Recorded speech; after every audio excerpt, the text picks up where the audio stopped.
ਕਿ ਤੂੰ ਸਾਨੂੰ ਇੱਕ ਐਸਾ ਦਿਨ ਇਸ ਹਫ਼ਤੇ ਦੇ ਵਿੱਚ ਬਖਸ਼ਦਾ ਕਿ ਅਸੀਂ ਤੇਰੀ ਹਜ਼ੂਰੀ ਦੇ ਵਿੱਚ ਥੋੜ੍ਹਾ ਸਮਾਂ ਆ ਕੇ ਆਪਣੇ ਆਪ ਨੂੰ ਤਰੋ ਤਾਜ਼ਾ ਕਰਕੇ ਜਾਂਦੇ ਹਾਂ।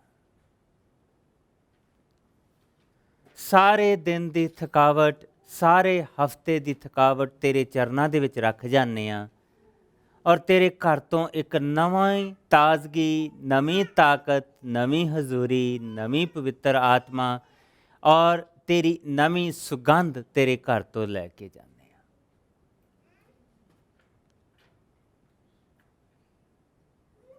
ਤੇਰਾ ਸ਼ੁਕਰ ਹੈ ਇਸ ਪਵਿੱਤਰ ਵਚਨ ਦੇ ਲਈ ਜੋ ਤੂੰ ਸਾਨੂੰ ਬਖਸ਼ਿਆ, ਕਿਉਂਕਿ ਪ੍ਰਭੂ ਜੀ ਇਸ ਵਚਨ ਦੇ ਵਿੱਚ ਹੀ ਉਹ ਸ਼ੁੱਧਤਾ ਆ, ਇਸ ਵਚਨ ਦੇ ਵਿੱਚ ਹੀ ਉਹ ਪਿਆਰ ਆ ਔਰ ਉਹ ਕਿਰਪਾ ਆ ਜੋ ਇਨਸਾਨ ਦੇ ਜਿਸਮ ਔਰ ਇਨਸਾਨ ਦੇ ਮਨ ਔਰ ਇਨਸਾਨ ਦੀ ਆਤਮਾ ਨੂੰ ਨਵਾਂ ਕਰਦਾ।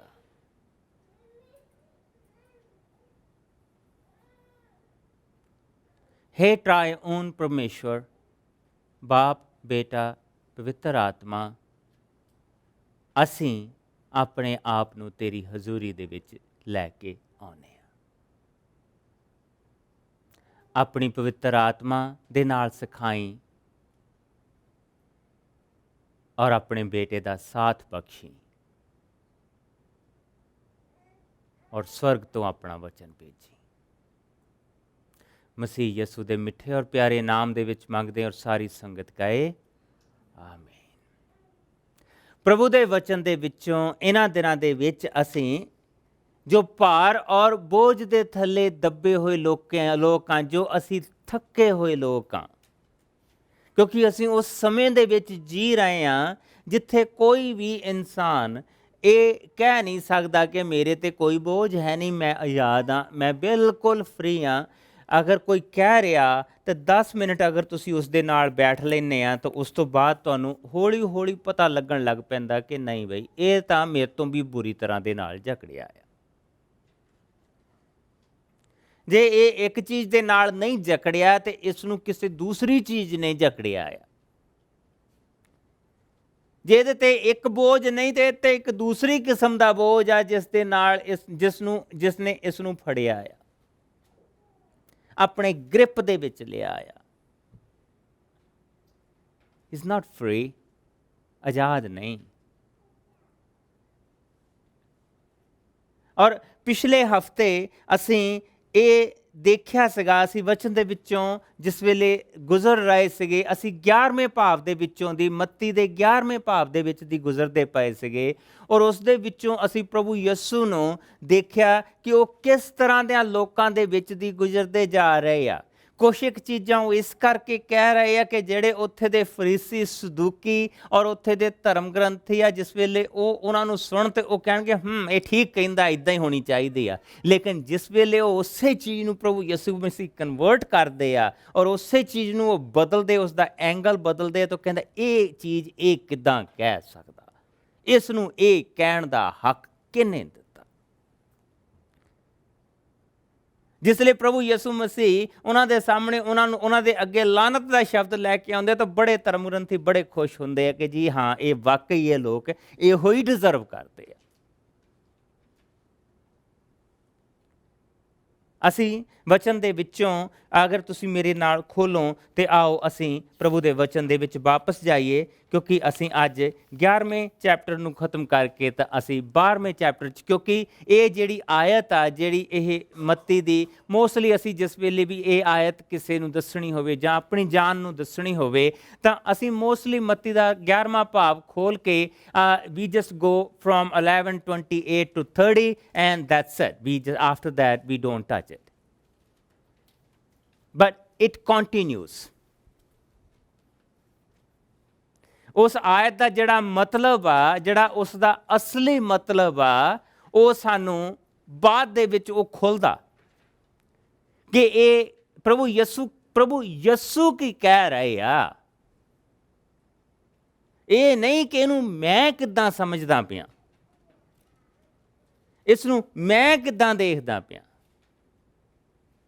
ਪ੍ਰਭੂ ਯਸੂ ਕੀ ਕਹਿ ਰਹੇ ਆ। ਜਿਸ ਵੇਲੇ ਪ੍ਰਭੂ ਯਸੂ ਉਹ ਚੀਜ਼ ਕਹਿ ਰਹੇ ਆ, ਜਿਸ ਵੇਲੇ ਪ੍ਰਭੂ ਯਸੂ ਸਾਨੂੰ ਉਹ ਆਇਤ ਸਮਝਾ ਰਹੇ ਆ, ਜਿਸ ਵੇਲੇ ਪ੍ਰਭੂ ਯਸੂ ਦੇ ਮੂੰਹ ਦੇ ਵਿੱਚੋਂ ਉਹ ਸ਼ਬਦ ਨਿਕਲਦੇ ਪਏ ਆ, ਤੇ ਉਹ ਕੀ ਕਹਿ ਰਹੇ ਆ। ਸੋ ਜਿਸ ਵੇਲੇ ਅਸੀਂ 18ਵੀਂ ਆਇਤ ਦੇ ਵਿੱਚ ਆਏ ਸੀ ਤਾਂ ਯਹੂਨਾ ਬਪਤਿਸਮਾ ਦੇਣ ਵਾਲੇ ਨੇ ਪ੍ਰਭੂ ਯਸੂ ਤੋਂ ਆਪਣੇ ਚੇਲੇ ਘੱਲੇ, ਔਰ ਵਚਨ ਦੇ ਵਿੱਚ ਇਸ ਤਰ੍ਹਾਂ ਲਿਖਿਆ ਕਿ ਯਹੂਨਾ ਬਪਤਿਸਮਾ ਦੇਣ ਵਾਲਾ ਪ੍ਰਭੂ ਯਸੂ ਇਸ ਤੋਂ ਪਹਿਲਾਂ ਉਹਨਾਂ ਦੇ ਕੋਲ ਘੱਲੇ ਕਿ ਤੂੰ ਹੀ ਆ ਜਿਹੜਾ ਆਉਣ ਵਾਲਾ, ਕਿ ਅਸੀਂ ਕਿਸੇ ਹੋਰ ਦਾ ਇੰਤਜ਼ਾਰ ਕਰੀਏ। ਪ੍ਰਭੂ ਯਸੂ ਮਸੀਹ ਨੇ ਯਹੂਨਾ ਬਪਤਿਸਮਾ ਦੇਣ ਵਾਲੇ ਦੇ ਚੇਲਿਆਂ ਨੂੰ ਬਿਠਾ ਲਿਆ। ਹੁਣ ਦੋ ਕਿਸਮ ਦੇ ਚੇਲੇ ਉੱਥੇ ਬੈਠੇ। ਹੁਣ ਸਾਨੂੰ ਭੀੜ ਨੂੰ ਸਮਝਣਾ ਪੈਣਾ ਕਿ ਭੀੜ ਕੌਣ ਆ। ਇੱਕ ਪਾਸੇ ਪ੍ਰਭੂ ਯਸੂ ਮਸੀਹ ਦੇ ਚੇਲੇ ਬੈਠੇ ਆ, ਔਰ ਦੂਸਰੇ ਪਾਸੇ ਯਹੂਨਾ ਬਪਤਿਸਮਾ ਦੇਣ ਵਾਲੇ ਦੇ ਚੇਲੇ ਬੈਠੇ ਹੋ।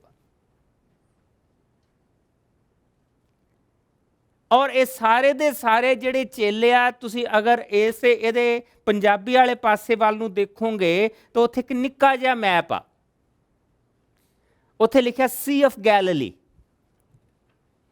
ਐਕਚੁਅਲੀ ਉਹ ਸੀ ਨਹੀਂ ਹੈਗਾ, ਇੱਕ ਲੇਕ ਆ, ਇੱਕ ਝੀਲ ਆ, ਔਰ ਸਾਰੇ ਉਸੇ ਇਲਾਕੇ ਦੇ ਲੋਕ ਆ।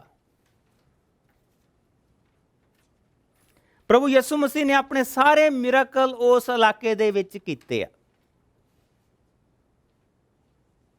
ਪ੍ਰਭੂ ਯਿਸੂ ਮਸੀਹ ਨੇ ਮੁਰਦਿਆਂ ਨੂੰ ਜਿੰਦਾ ਕੀਤਾ ਉਸ ਇਲਾਕੇ ਦੇ ਵਿੱਚ, ਅੰਨ੍ਹਿਆਂ ਨੂੰ ਅੱਖਾਂ ਦਿੱਤੀਆਂ ਉਸ ਇਲਾਕੇ ਦੇ ਵਿੱਚ, ਲੂਲਿਆਂ ਨੂੰ ਲੱਤਾਂ ਦਿੱਤੀਆਂ ਉਸ ਇਲਾਕੇ ਦੇ ਵਿੱਚ, ਬੋਲਿਆਂ ਨੂੰ ਕੰਨ ਦਿੱਤੇ ਉਸ ਇਲਾਕੇ ਦੇ ਵਿੱਚ, ਜਿਹੜੇ ਬੋਲ ਨਹੀਂ ਸਕਦੇ ਉਹਨਾਂ ਨੂੰ ਜੀਭ ਦਿੱਤੀ ਉਸ ਇਲਾਕੇ ਦੇ ਵਿੱਚ, ਜਿਹੜੇ ਆਤਮਿਕ ਤੌਰ ਤੇ ਅੰਨੇ ਸੀਗੇ। ਦੋ ਤਰ੍ਹਾਂ ਦੇ ਅੰਨੇ ਹੁੰਦੇ ਆ। ਇੱਕ ਅੰਨਾ ਉਹ ਇਨਸਾਨ ਹੁੰਦਾ ਜਿਹੜਾ ਸਰੀਰਕ ਤੌਰ ਤੇ ਅੰਨਾ, physically blind, but other person can be spiritually blind. They're both blind. ਕਿਸੇ ਨੇ ਕਿਹਾ ਕਿ it's better to be physically blind than spiritually blind.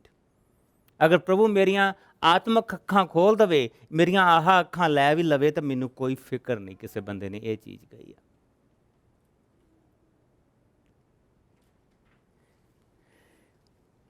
ਉਹਨਾਂ ਦੀਆਂ ਆਤਮਿਕ ਅੱਖਾਂ ਖੋਲੀਆਂ ਪ੍ਰਭੂ ਨੇ ਉਸ ਇਲਾਕੇ ਦੇ ਵਿੱਚ,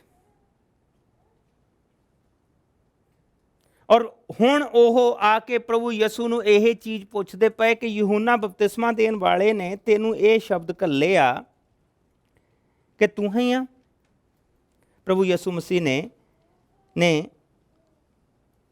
ਹੁਣ ਜਿਹੜੀ ਉੱਥੇ ਇੱਕ ਤੀਸਰੀ ਕਰਾਊਡ ਜਿਹੜੀ ਪ੍ਰਭੂ ਯਿਸੂ ਮਸੀਹ ਦੇ ਪਿੱਛੇ ਲੱਗੀ ਹੋਆ, ਉਹ ਹੈ ਧਰਮ ਗ੍ਰੰਥੀ,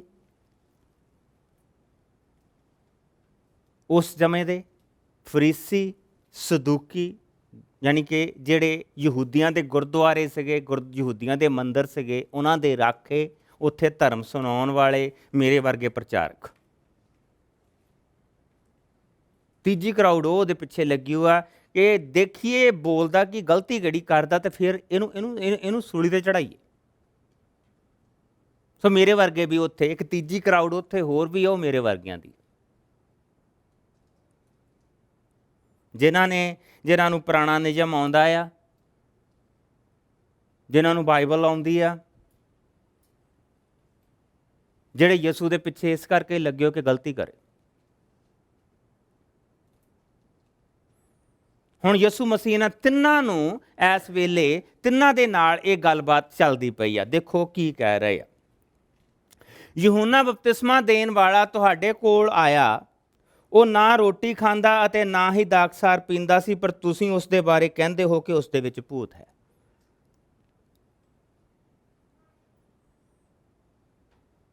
ਯਹੂਨਾ ਬਪਤਿਸਮਾ ਦੇਣ ਵਾਲਾ, ਉਹਨੂੰ ਆਪਣਾ ਮਸਾਇਆ ਮੰਨਣ ਨੂੰ ਤਿਆਰ ਆ ਇਹ ਲੋਕ, ਪਰ ਦੇਖੋ ਤੁਸੀਂ ਉਸ ਬੰਦੇ ਦੀ ਮਿੱਟੀ ਕਿੱਦਾਂ ਇਹ ਪਲੀਤ ਕਰਦੇ ਪਏ। ਦੂਸਰੀ ਚੀਜ਼, ਪਰ ਮਨੁੱਖ ਦਾ ਪੁੱਤਰ ਆਇਆ, ਉਹ ਖਾਂਦਾ ਪੀਂਦਾ ਹੈ, ਉਸ ਦੇ ਬਾਰੇ ਹਰ ਕੋਈ ਕਹਿੰਦਾ ਹੈ ਇਹ ਖਾਊ ਅਤੇ ਪਿਅੱਕੜ ਹੈ, ਉਹ ਟੈਕਸ ਲੈਣ ਵਾਲਿਆਂ ਅਤੇ ਪਾਪੀਆਂ ਦਾ ਮਿੱਤਰ ਹੈ। ਪਰ ਪਰਮੇਸ਼ਰ ਦਾ ਗਿਆਨ ਉਸ ਦੇ ਨਤੀਜਿਆਂ ਦੁਆਰਾ ਸੱਚਾ ਸਿੱਧ ਹੁੰਦਾ ਹੈ।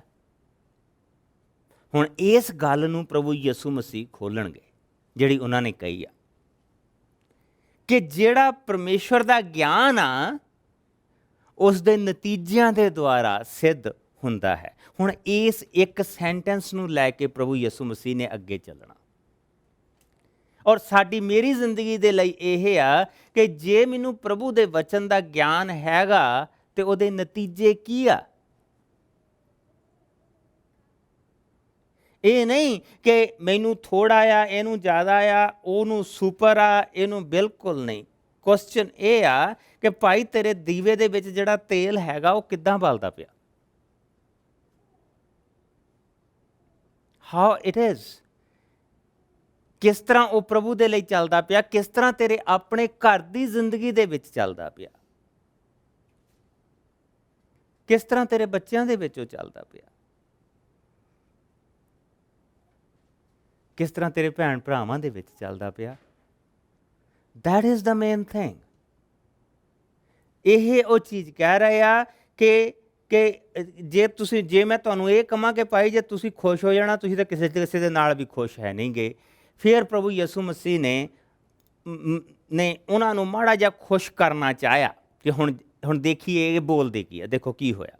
ਫਿਰ ਯਿਸੂ ਨੇ ਗੁੱਸੇ ਦੇ ਵਿੱਚ ਆ ਕੇ ਉਹਨਾਂ ਨਗਰਾਂ ਦੇ ਬਾਰੇ ਇਸ ਤਰ੍ਹਾਂ ਕਹਿਣ ਲੱਗੇ ਜਿਨ੍ਹਾਂ ਦੇ ਵਿੱਚ ਉਹਨਾਂ ਨੇ ਬਹੁਤ ਸਾਰੇ ਪਵਿੱਤਰ ਕੰਮ ਕੀਤੇ ਸਨ, ਪਰ ਉਹਨਾਂ ਨਗਰਾਂ ਨੇ ਫਿਰ ਵੀ ਆਪਣੇ ਪਾਪਾਂ ਨੂੰ ਨਾ ਛੱਡਿਆ।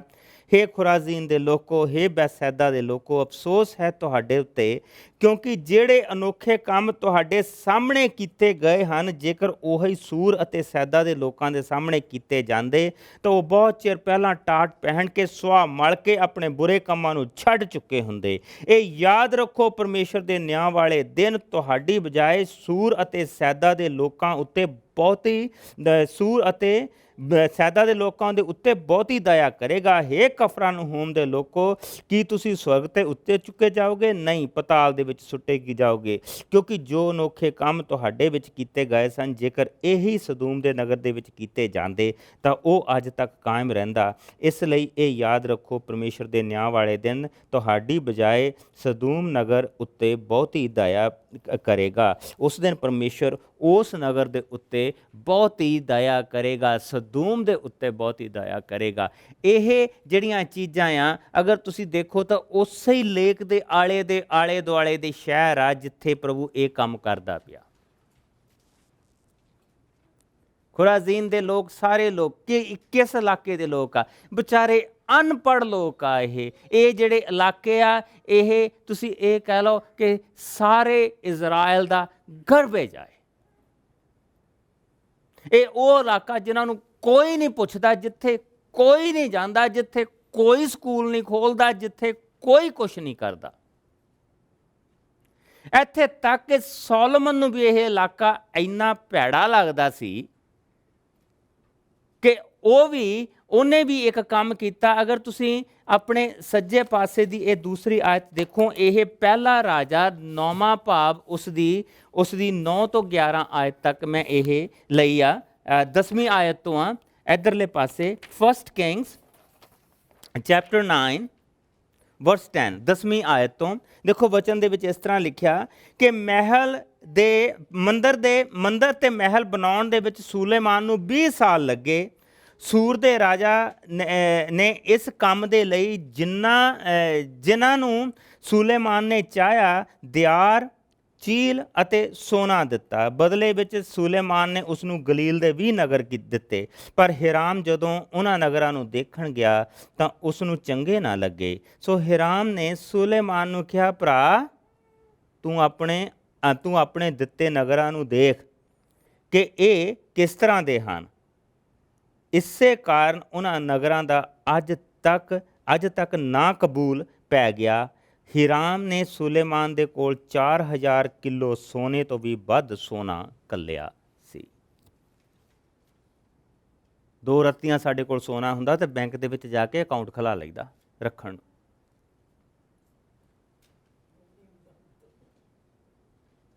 ਕਿ ਨਹੀਂ? ਉਹ ਤੋਂ ਜ਼ਿਆਦਾ ਜਿੰਨੇ ਦਾ ਉਹ ਸੋਨਾ ਹੁੰਦਾ, ਉਹ ਤੋਂ ਜ਼ਿਆਦਾ ਉਹ ਸਾਡੇ ਕੋਲੋਂ ਖਰਚਾ ਲੈ ਲੈਂਦੇ ਰੱਖਣ ਦਾ।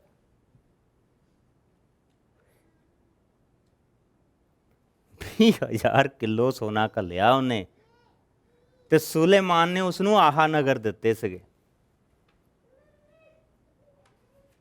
ਜਾ ਤੈਨੂੰ ਆਹ ਨਗਰ ਦਿੱਤੇ। ਜਿਸ ਲਈ ਉਹਨੇ ਜਾ ਕੇ ਦਿੱਤੇ, ਕਹਿੰਦਾ ਆਪਣੇ ਕੋਲ ਹੀ ਰੱਖ, ਮੈਨੂੰ ਨਹੀਂ ਚਾਹੀਦਾ। ਸੋ ਇਸ ਇਲਾਕੇ ਦਾ ਨਾਂ ਨਾਕਬੂਲ ਪਿਆ ਸੀਗਾ। ਕੀ ਪ੍ਰਭੂ ਯਿਸੂ ਮਸੀਹ ਨੇ ਜਿਸ ਵੇਲੇ ਇਹ ਹਿੱਸੇ ਕਹੇ ਤੇ ਇਹਨਾਂ ਨਗਰਾਂ ਨੂੰ ਛੱਡ ਦਿੱਤਾ, ਤਿਆਗ ਦਿੱਤਾ? ਪ੍ਰਭੂ ਯਿਸੂ, ਅਗਲੀ ਆਇਤ ਦੇਖੋ ਜਿਹੜੀ ਹੈਗੀ ਆ, ਉਹ ਮੱਤੀ ਦੇ ਵਿੱਚ ਆ, ਉਹਦਾ 28ਵਾਂ ਭਾਵ ਆ, ਪ੍ਰਭੂ ਯਿਸੂ ਮੁਰਦਿਆਂ ਦੇ ਵਿੱਚੋਂ ਜੀਂਦੇ ਹੋਏ ਆ। ਸਲੀਬ ਤੋਂ ਬਾਅਦ, ਮੁਰਦਿਆਂ 'ਚੋਂ ਜੀਂਦੇ ਹੋਣ ਤੋਂ ਬਾਅਦ ਔਰਤਾਂ ਨੂੰ ਮਿਲਿਆ, ਔਰ ਸਭ ਤੋਂ ਪਹਿਲਾਂ ਫਰਿਸ਼ਤਿਆਂ ਨੇ ਇਹ ਕਿਹਾ, ਕਹਿੰਦਾ ਹੁਣ ਤੁਰੰਤ ਜਾਓ ਅਤੇ ਉਹਨਾਂ ਚੇਲਿਆਂ ਨੂੰ ਇਹ ਸ਼ੁਭ ਸਮਾਚਾਰ ਦੇਵੋ ਕਿ ਉਹ ਮੁਰਦਿਆਂ ਦੇ ਵਿੱਚੋਂ ਜੀ ਉੱਠੇ ਹਨ ਅਤੇ ਤੁਹਾਡੇ ਅੱਗੇ ਗਲੀਲ ਨੂੰ ਜਾ ਰਹੇ ਹਨ। ਤੁਸੀਂ ਉਹਨਾਂ ਦੇ ਦਰਸ਼ਨ ਕਰੋਗੇ। ਯਾਦ ਰੱਖੋ, ਮੈਂ ਤੁਹਾਨੂੰ ਇਹ ਦੱਸ ਦਿੱਤਾ ਹੈ। ਇਸ ਲਈ ਉਹ ਤੁਰੰਤ ਹੀ ਡਰਦੀਆਂ ਅਤੇ ਆਨੰਦ ਦੇ ਨਾਲ ਭਰੀਆਂ ਹੋਈਆਂ ਚਲੀਆਂ ਗਈਆਂ, ਪਰ ਦੌੜੀਆਂ ਕੇ ਜਾ ਕੇ ਯਿਸੂ ਦੇ ਚੇਲਿਆਂ ਨੂੰ ਇਹ ਖਬਰ ਦੇਣ। ਯਿਸੂ ਨੇ ਅਚਾਨਕ ਉਹਨਾਂ ਨੂੰ ਦਰਸ਼ਨ ਦੇ ਕੇ ਕਿਹਾ, ਤੁਹਾਨੂੰ ਸ਼ਾਂਤੀ ਮਿਲੇ। ਇਸ ਲਈ ਉਹ ਯਿਸੂ ਦੇ ਕੋਲ ਆਈਆਂ, ਉਹਨਾਂ ਦੇ ਚਰਨ ਛੂਹ ਕੇ ਪ੍ਰਣਾਮ ਕੀਤਾ। ਤਦ ਯਿਸੂ ਨੇ ਉਹਨਾਂ ਨੂੰ ਕਿਹਾ, ਡਰੋ ਨਹੀਂ, ਮੇਰੇ ਭਰਾਵਾਂ ਨੂੰ ਕਹੋ ਕਿ ਉਹ ਗਲੀਲ ਨੂੰ ਜਾਣ, ਉੱਥੇ ਉਹ ਮੇਰਾ ਦਰਸ਼ਨ ਕਰਨਗੇ। ਕੀ ਪ੍ਰਭੂ ਨੇ ਛੱਡ ਦਿੱਤਾ? ਸਭ ਤੋਂ ਵੱਡਾ ਜਿਹੜਾ ਇਨਸਾਨ ਦੇ ਮਨ ਦੇ ਉੱਤੇ ਬੋਝ ਜਿਹੜਾ ਹੁੰਦਾ, ਉਹ ਇਹ ਬੋਝ ਹੁੰਦਾ ਕਿ ਪ੍ਰਭੂ ਨੇ ਮੈਨੂੰ ਕੁਛ ਕਰਨ ਦੇ ਲਈ ਕਿਹਾ, ਪਰ ਮੈਂ ਕਰ ਨਹੀਂ ਸਕਿਆ। ਮੈਂ ਡਿੱਗ ਪਿਆ, ਮੈਂ ਆਪਣਿਆਂ ਕੰਮਾਂ ਦੇ ਵਿੱਚ ਡਿੱਗ ਗਿਆ।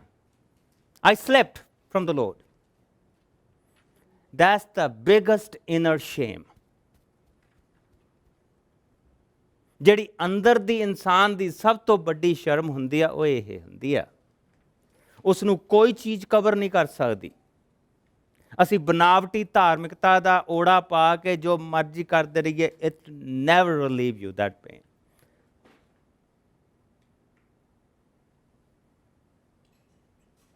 ਉਸ ਨੂੰ ਸਿਵਾਏ ਪ੍ਰਭੂ ਤੋਂ ਹੋਰ ਕੋਈ ਛੁਟਕਾਰਾ ਨਹੀਂ ਦੇ ਸਕਦਾ। ਇਹਨਾਂ ਲੋਕਾਂ ਦੀ ਅਸਲੀਅਤ ਉਹਨਾਂ ਨੂੰ ਦਿਖਾਉਂਦੇ ਹੋਏ ਕਿ ਤੁਸੀਂ ਕੌਣ ਆ, ਤੁਸੀਂ ਕਿੱਦਾਂ ਦੇ ਆ। ਅਗਰ ਤੁਸੀਂ ਆਪਣੇ ਕੰਮਾਂ ਨੂੰ ਦੇਖੋ, ਔਰ ਅਗਰ ਜਿੱਦਾਂ ਦੇ ਕੰਮ ਤੁਹਾਡੇ ਵਿੱਚ ਕੀਤੇ ਗਏ ਆ, ਔਰ ਤੁਸੀਂ ਫਿਰ ਵੀ ਆਪਣੇ ਆਪ ਨੂੰ ਦੇਖੋ, ਤੁਸੀਂ ਇਸ ਦੇ ਯੋਗ ਨਹੀਂ, ਪਰ ਮੈਂ ਕੁਛ ਕਰੂੰਗਾ, ਇਹ ਪ੍ਰਭੂ ਯਿਸੂ ਕਹਿ ਰਿਹਾ। ਇਹ ਪ੍ਰਭੂ ਯਿਸੂ ਕਹਿ ਰਿਹਾ। ਔਰ ਜਿਸ ਵੇਲੇ ਫਿਰ ਅਸੀਂ 25ਵੀਂ ਆਇਤ ਦੇ ਵਿੱਚ ਆਉਂਦੇ ਹਾਂ, ਤੇ ਇੱਥੋਂ ਬੜਾ ਅਜੀਬ ਤਰੀਕੇ ਦੇ ਨਾਲ ਸਾਰੀ ਚੀਜ਼ ਕਨਵਰਟ ਹੁੰਦੀ ਹੈ। ਇੱਕ ਤਰ੍ਹਾਂ ਦਾ ਅਸੀਂ ਦੇਖਦੇ ਹਾਂ ਕਿ ਆਲ ਦਾ ਸਡਨ ਪ੍ਰਭੂ ਦਾ ਜਿਹੜਾ ਧਿਆਨ ਆ, ਉਹ ਆਪਣੇ ਚੇਲਿਆਂ ਦੇ ਵਿੱਚ ਵਾਪਸ ਮੁੜ ਕੇ ਆਉਂਦਾ, ਜਿਹੜੇ ਉਹਦੇ ਮੂਹਰੇ ਬੈਠੇ। ਦੇਖੋ 3 ਗਰੁੱਪ ਬੈਠੇ ਆ, ਇੱਕ ਮੇਰੇ ਵਰਗੇ ਧਰਮ ਗ੍ਰੰਥੀ ਬੈਠੇ ਹੋ, ਫਰੀਸੀ ਬੈਠੇ ਹੋ, ਇੱਕ ਪਾਸੇ ਬੈਠੇ ਹੋ ਆ, ਪ੍ਰਭੂ ਦੇ ਚੇਲੇ ਇੱਕ ਪਾਸੇ ਬੈਠੇ ਹੋ, ਯਹੂਨਾ ਬਪਤਿਸਮਾ ਦੇਣ ਵਾਲੇ ਦੇ ਚੇਲੇ ਇੱਕ ਪਾਸੇ ਬੈਠੇ ਹੋ, 3 ਗਰੁੱਪ ਬੈਠੇ ਹੋ। ਅਗਰ ਇਹਨਾਂ ਦੇ ਕੰਮਾਂ ਨੂੰ ਦੇਖਿਆ ਜਾਵੇ, ਅਗਰ ਇਹਨਾਂ ਦੇ ਵਿਸ਼ਵਾਸ ਨੂੰ ਦੇਖਿਆ ਜਾਵੇ, ਇਹ ਕਿਸੇ ਕੰਮ ਦੇ ਨਹੀਂ। ਇਹਨਾਂ ਤੇ ਅੱਗ ਬਰਨੀ ਚਾਹੀਦੀ ਆ। ਜਿਹੜੇ ਵੱਡੇ ਵੱਡੇ ਕੰਮ ਇਹਨਾਂ ਦੇ ਵਿੱਚ ਕੀਤੇ ਗਏ, ਜਿਹੜੇ ਵੱਡੇ ਵੱਡੇ ਕੰਮ ਇਹਨਾਂ ਨੇ ਦੇਖੇ ਆ, ਇਹ ਸਵਾਲ ਮੈਨੂੰ ਆ ਕੇ ਪੁੱਛਦੇ ਪਏ, ਜਿਹੜਾ ਕਿ ਤੂੰ ਹੀ ਉਹ ਮਸੀਹ ਆ ਜਿਹਦੀ ਕਿਸੇ ਹੋਰ ਦੀ ਉਡੀਕ ਕਰੀਏ? ਤੂੰ ਹੀ ਆ ਉਹ ਕਿ ਕਿਸੇ ਹੋਰ ਦੀ ਉਡੀਕ ਕਰੀਏ?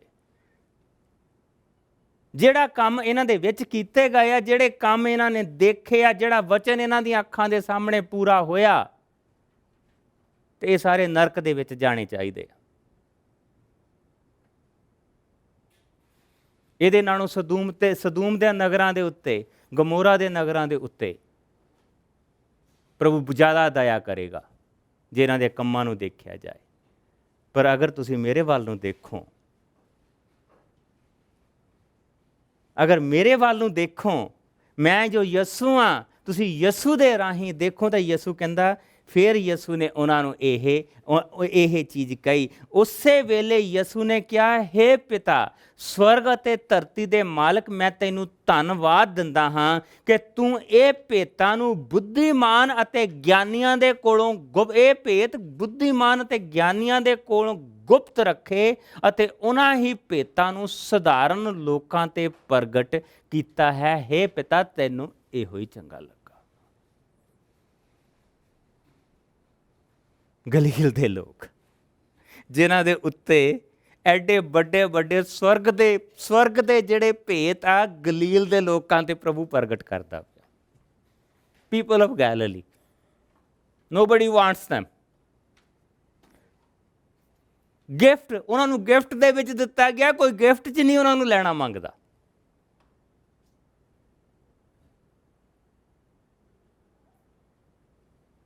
ਕੋਲ ਹੀ ਰੱਖ, ਨਾ ਕਬੂਲ। ਉਹਨਾਂ ਦੇ ਲਈ ਪ੍ਰਭੂ ਇਹ ਕਹਿੰਦਾ ਪਿਆ, ਕਹਿੰਦਾ ਇਹਨਾਂ ਸਧਾਰਨ ਲੋਕਾਂ ਦੇ ਉੱਤੇ, ਇਹ ਧਰਮ ਗ੍ਰੰਥੀ ਜਿਹੜੇ ਬੈਠੇ ਹੋ ਆ, ਤੂੰ ਇਹਨਾਂ ਤੇ ਇਹਨਾਂ ਚੀਜ਼ਾਂ ਨੂੰ ਪ੍ਰਗਟ ਨਹੀਂ ਕੀਤਾ, ਪਰ ਤੂੰ ਸਧਾਰਨ ਲੋਕਾਂ ਦੇ ਉੱਤੇ ਪ੍ਰਗਟ ਕਰ ਦਿੱਤਾ। ਔਰ ਫਿਰ ਉਹ ਕਹਿੰਦਾ, ਹੇ ਪਿਤਾ, ਤੈਨੂੰ ਇਹੋ ਹੀ ਚੰਗਾ ਲੱਗਾ। ਮੇਰੇ ਪਿਤਾ ਨੇ ਸਭ ਕੁਝ ਮੈਨੂੰ ਦੇ ਦਿੱਤਾ ਹੈ। ਹੁਣ ਪ੍ਰਭੂ ਦੀ ਅਥਾਰਟੀ ਆਈ ਆ। That's where the authority of Jesus Christ, ਉਹ ਐਵੇਂ ਨਹੀਂ ਕਹੀ ਜਾਂਦਾ ਮੇਰੇ ਕੋਲ ਆਓ, come to me. He has authority to say that. ਜੇ ਮੈਂ ਤੁਹਾਨੂੰ ਕਹਾਂ ਭਾਰ ਤੇ ਬੋਝ ਦੇ ਥੱਲੇ ਦੱਬੇ ਹੋਏ ਲੋਕੋ ਮੇਰੇ ਕੋਲ ਆਓ, ਮੇਰੇ ਕੋਲ ਆਓ, ਤੇ ਮੇਰੇ ਕੋਲ ਕਿਹੜੀ authority? I have no authority to give you rest. ਪ੍ਰਭੂ ਯਿਸੂ ਦੇ ਕੋਲ ਅਥਾਰਟੀ ਹੈ। ਹੇ ਪਿਤਾ, ਮੇਰੇ ਪਿਤਾ ਨੇ ਮੈਨੂੰ ਸਭ ਕੁਝ ਦੇ ਦਿੱਤਾ ਹੈ। ਕੋਈ ਨਹੀਂ ਜਾਣਦਾ ਕਿ ਪੁੱਤਰ ਕੌਣ ਹੈ, ਇਹ ਕੇਵਲ ਪਿਤਾ ਹੀ ਜਾਣਦਾ ਹੈ। ਕੋਈ ਨਹੀਂ ਜਾਣਦਾ ਹੈ ਕਿ ਪਿਤਾ ਕੌਣ ਹੈ, ਇਹ ਕੇਵਲ ਪੁੱਤਰ ਹੀ ਜਾਣਦਾ ਹੈ। ਜਾਂ ਉਹ ਆਦਮੀ ਜਿਸ ਉੱਤੇ ਪੁੱਤਰ ਪਿਤਾ ਨੂੰ ਪ੍ਰਗਟ ਕਰਦਾ ਹੈ। That's okay, that's fine.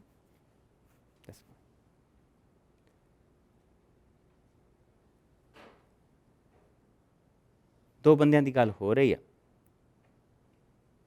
ਜਿੰਨੀ ਦੇਰ ਤੱਕ ਕਈ ਕਹਿੰਦੇ ਆ, ਅਸੀਂ ਕਿਉਂ ਯਿਸੂ ਨੂੰ ਵਿੱਚ ਲਈਏ, ਅਸੀਂ ਸਿੱਧੇ ਪ੍ਰਭੂ ਦੇ ਕੋਲ ਜਾ ਸਕਦੇ ਹਾਂ। No, you can't. You can't. ਤੁਸੀਂ ਸਿੱਧੇ ਪ੍ਰਭੂ ਦੇ ਕੋਲ ਨਹੀਂ ਜਾ ਸਕਦੇ। ਪ੍ਰਭੂ ਦੇ ਕੋਲ ਸਿੱਧੇ ਜਾਓਗੇ ਤਾਂ ਰਸਤੇ ਦੇ ਵਿੱਚ ਇੱਕ ਹੋਰ ਮਿਲੇਗਾ ਜਿਹਦਾ ਮੁਕਾਬਲਾ ਕਰਨਾ ਪਏਗਾ, ਔਰ ਉਹ ਹੈ ਸ਼ੈਤਾਨ। ਉਹ ਆਪਣੇ ਆਪ ਨੂੰ ਕਿੱਦਾਂ ਪ੍ਰਗਟ ਕਰੇਗਾ ਤੁਹਾਡੇ ਮੂਹਰੇ? ਐਂਜਲ ਆਫ ਲਾਈਟ ਬਣ ਕੇ ਪ੍ਰਗਟ ਕਰੇਗਾ। ਔਰ ਫਿਰ ਕੀ ਹੋਏਗਾ? ਤੁਸੀਂ ਲੋਕਾਂ ਦੇ ਲਈ ਇੱਕ ਨਵਾਂ ਧਰਮ ਲੈ ਕੇ ਆ ਜਾਓਗੇ। ਉਹ ਇੱਕ ਨਵੀਂ ਕਿਤਾਬ ਤੁਹਾਨੂੰ ਲਿਖਾ ਦੇਗਾ। ਉਹ ਫਿਰ ਕਿਤਾਬ ਲੈ ਕੇ ਤੁਸੀਂ ਲੋਕਾਂ ਕੋਲ ਆ ਜਾਓਗੇ ਕਿ ਮੈਨੂੰ ਜੀ ਰੋਸ਼ਨੀ ਦੇ ਫਰਿਸ਼ਤੇ ਨੇ ਇਹ ਕਿਤਾਬ ਦਿੱਤੀ ਆ, ਮੇਰੇ ਤੇ ਰੋਸ਼ਨੀ ਪ੍ਰਗਟ ਹੋਈ। ਔਰ ਰੋਸ਼ਨੀ ਫਿਰ ਤੁਸੀਂ ਉਹ ਇੱਕ ਹਰਿੰਦਰ ਨੂੰ ਵੀ ਬਾਬਾ ਹਰਿੰਦਰ ਬਣਾ ਦਿਓਗੇ ਤੇ ਮਗਰ ਉਹਦੀ ਲਾਈਟ ਜਗਾ ਦਿਓਗੇ। ਤੁਸੀਂ ਹਰਿੰਦਰ ਨਹੀਂ, ਮੈਂ ਹਰਿੰਦਰ, ਮੈਂ ਆਪਣੀ ਗੱਲ ਕਰਦਾ ਪਿਆ। ਦੋ ਹਰਿੰਦਰ ਆ ਨਾ ਇੱਥੇ ਬੈਠੇ, ਮੇਰਾ ਭਰਾ ਹਰਿੰਦਰ ਇੱਕ ਹੋਰ ਬੈਠਾ ਆ। ਹਾਂ, ਤੁਸੀਂ ਹਾਲੇ ਇੰਨੇ ਪਹੁੰਚੇ ਨਹੀਂ। ਮੇਰੇ ਪਿੱਛੇ ਵੀ ਇੱਕ ਲਾਈਟ ਜਗਾ ਦਿਓਗੇ ਜੇ ਮੈਂ ਸਿੱਧਾ ਜਾਣ ਦੀ ਕੋਸ਼ਿਸ਼ ਕਰੂੰਗਾ। ਪ੍ਰਭੂ ਨੇ ਇੱਕੋ ਹੀ ਰਸਤਾ ਸਾਨੂੰ ਬਖਸ਼ਿਆ, ਉਹ ਹੈ ਯਿਸੂ ਮਸੀਹ। ਉਹ ਕਹਿੰਦਾ ਫਿਰ ਮੈਂ ਪ੍ਰਗਟ ਕਰਦਾ। ਇਨਸਾਨ ਉਲਝਣ ਦੇ ਵਿੱਚ ਪਿਆ ਰਹੇਗਾ, ਐਵੇਂ ਖਿਚੜੀਆਂ ਜਿਹੀਆਂ ਪਕਾਉਂਦਾ ਰਹੇਗਾ, ਇੱਧਰੋਂ ਲੱਤ ਫੜ ਲਏਗਾ, ਇੱਧਰੋਂ ਬਾਂਹ ਫੜ ਲਏਗਾ, ਉਹ ਕਾਲਾ ਮਾਲਾ ਜਿਹਾ ਕਰਕੇ ਐਵੇਂ ਤੁਰਿਆ ਫਿਰੇਗਾ, ਕੋਈ ਉਸ ਦਾ ਫਾਇਦਾ ਨਹੀਂ ਹੋਏਗਾ। ਕਿਉਂਕਿ ਜਿਸ ਵੇਲੇ ਪ੍ਰਭੂ ਯਿਸੂ ਪ੍ਰਗਟ ਕਰਦਾ ਤੇ ਉਹ ਕਹਿੰਦਾ ਕਿ ਬੁੱਧੀਮਾਨ ਆਪਣਾ ਕਾਲਾ ਮਾਲਾ ਲੈ ਕੇ ਤੁਰਿਆ ਫਿਰੇਗਾ, ਲੇਕਿਨ ਇੱਕ ਸਧਾਰਨ ਆਦਮੀ ਤੇ ਇਸ ਤਰ੍ਹਾਂ ਪ੍ਰਗਟ ਹੋ ਜਾਏਗਾ ਕਿ ਉਹ ਕਹੇਗਾ ਕਿ ਮੈਂ ਪ੍ਰਭੂ ਨੂੰ ਜਾਣਦਾ। ਔਰ ਜਿਸ ਵੇਲੇ ਤੁਸੀਂ ਪ੍ਰਭੂ ਨੂੰ ਜਾਣ ਲਿਆ ਤੇ ਕੀ ਹੋ ਗਿਆ? ਭਾਰ ਕਿੱਥੇ ਗਿਆ? ਅੱਖੀਆਂ ਕਿੱਥੇ ਲੱਗ ਗਈਆਂ?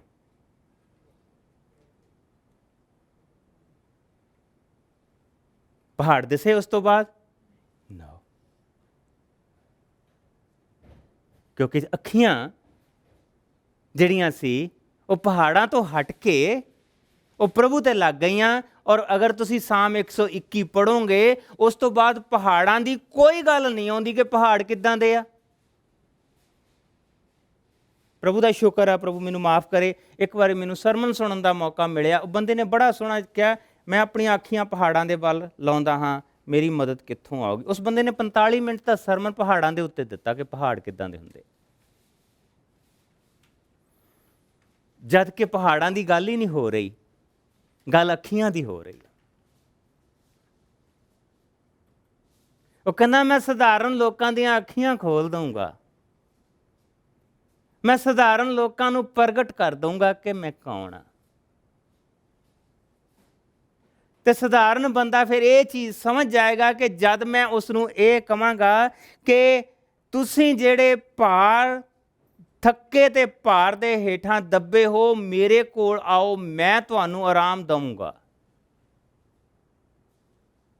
ਉਹ ਸਮਝ ਜਾਏਗਾ ਕਿ ਵੇਅਰ ਸ਼ੁਡ ਆਈ ਗੋ।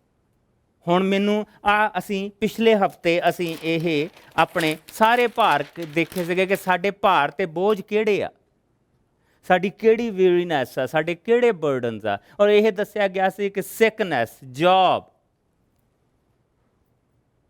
ਔਰ ਉਸ ਤੋਂ ਬਾਅਦ ਅਸੀਂ ਦੇਖਿਆ ਸੀ ਕਿ ਸਾਡੇ ਆਤਮਿਕ ਬੋਝ, ਸਾਡੇ ਮਨ ਦੇ ਬੋਝ। ਉਸ ਤੋਂ ਬਾਅਦ ਅਸੀਂ ਦੇਖਿਆ ਸੀ ਕਿ ਸਾਡੇ ਜਿਹੜਾ ਸਾਡਾ ਫਿਊਚਰ ਆ, ਸਾਡੇ ਘਰਾਂ ਦੇ ਵਿੱਚ ਜਿਹੜੇ ਰਿਲੇਸ਼ਨਸ਼ਿਪ ਆ, ਔਰ ਬਹੁਤ ਸਾਰੀਆਂ ਚੀਜ਼ਾਂ ਹੋਰ।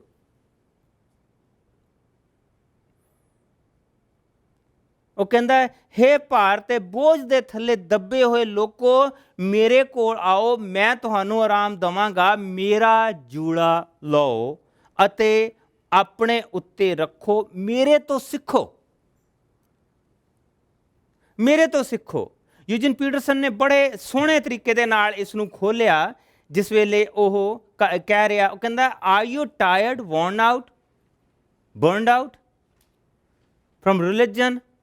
Come to me, get away with me, come, let's go to retreat.